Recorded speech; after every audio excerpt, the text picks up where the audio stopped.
Hi, my name is M Aldridge. I'm an independent candidate for Legislative Council here in South Australia for the March 2010 election.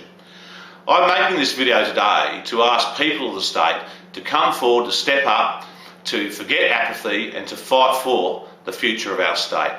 We have a voting system in South Australia that enforces you to have a preference for even those you don't know and even those you oppose.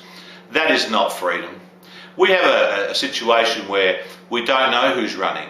We have a media in South Australia that, although some of the media sources are open with their information, we have an advertiser newspaper here that will absolutely ensure that the whole entire fight in your eyes is between the leader of the Labor Party and the leader of the Liberal Party.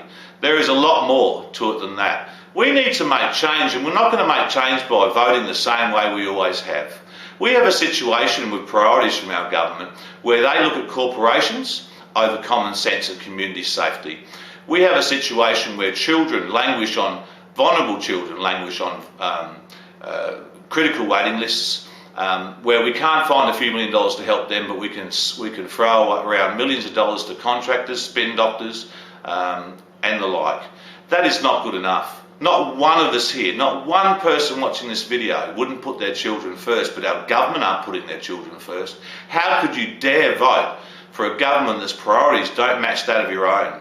We have a situation out here where I live where the aquifers are dying, where the aquifers are over-prescribed, and we have a situation where the state government said to local contractors, take as much as you like.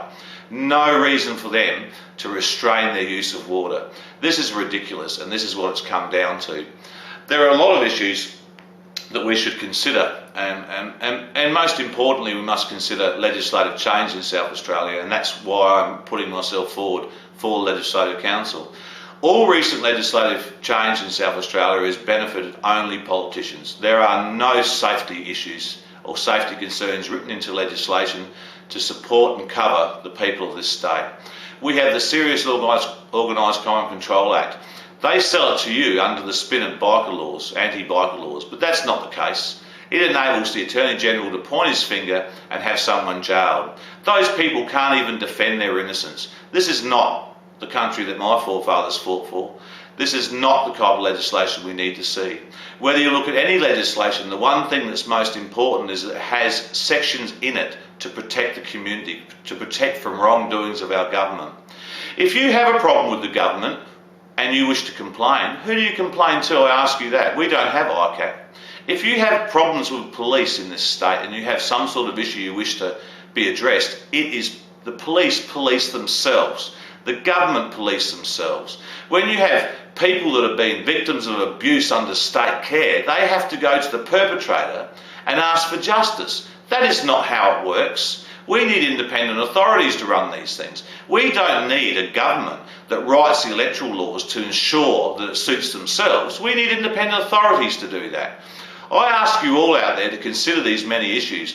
You can look at water, you can look at healthcare, you can look at roads and infrastructure. It doesn't matter where you cast your eyes, things are not working properly. The only people making any money in this state is the Labor Party, all their mates that are on the boards. We look at debacles like work cover, where the board directors also are the suppliers of the contracts. These sorts of issues are un-Australian.